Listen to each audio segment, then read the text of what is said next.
Assalamualaikum warahmatullahi wabarakatuh.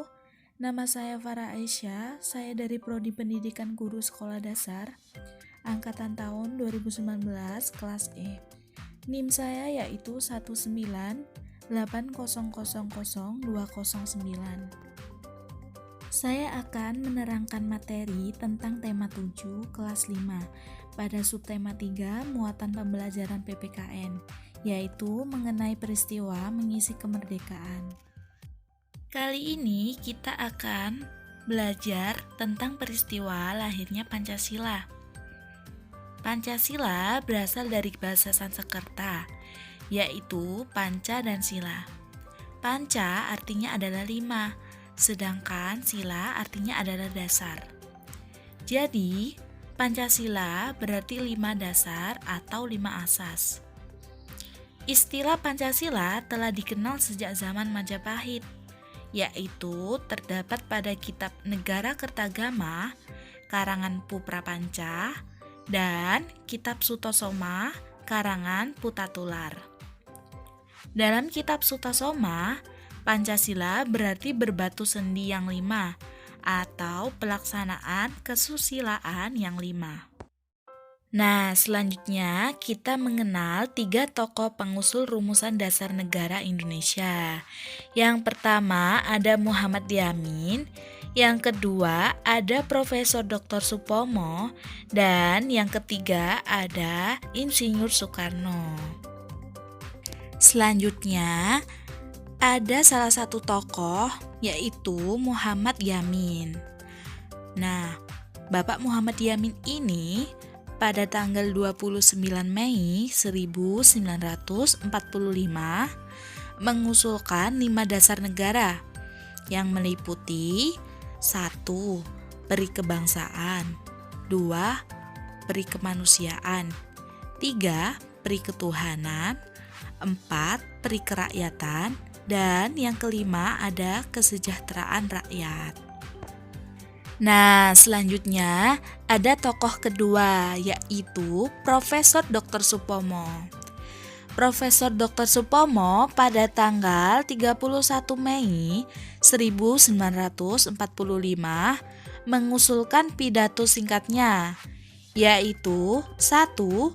Persatuan, 2. Kekeluargaan, 3. Keseimbangan lahir batin, 4.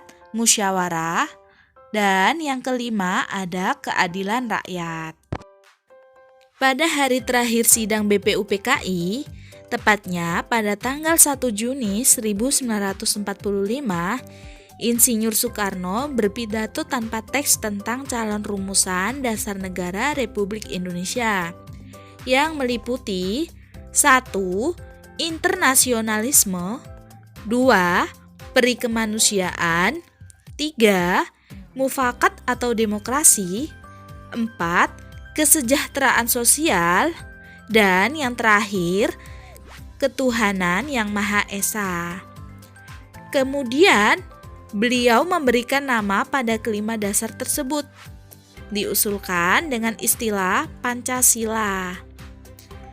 Lalu pada tanggal 1 Juni 1945 dianggap sebagai hari lahirnya Pancasila sebagai dasar negara.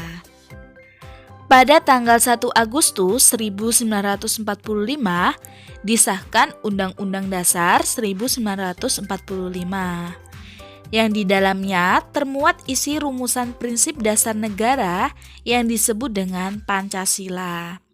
Tepatnya pada alinea keempat berbunyi sebagai berikut. 1. Ketuhanan yang Maha Esa, 2. Kemanusiaan yang adil dan beradab, 3.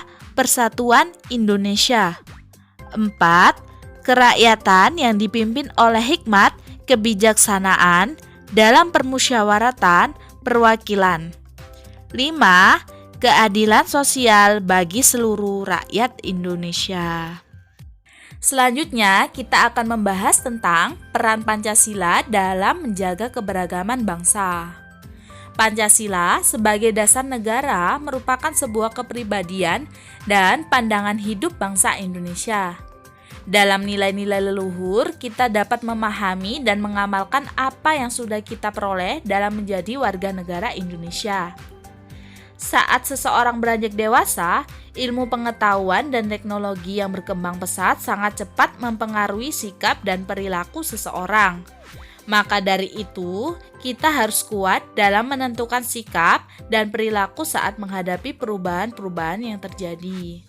Dengan demikian, kita tidak akan kehilangan kepribadian sebagai bangsa Indonesia. Adanya kemajuan dan perkembangan teknologi, kita juga harus waspada dan bijaksana dalam perkembangan dunia. Kita harus berani menerima pengaruh globalisasi dan perkembangan iptek tanpa harus kehilangan kepribadian sebagai bangsa Indonesia. Pancasila merupakan ukuran dan sebuah pedoman, nilai dan norma untuk menyikapi pengaruh dan perkembangan iptek. Karena Pancasila merupakan sebuah pandangan hidup yang telah menyatu di dalam sebuah kebudayaan bangsa Indonesia. Berikut adalah contoh penerapan Pancasila dalam kehidupan sehari-hari. Yang pertama, beribadah sesuai dengan agama dan kepercayaan masing-masing.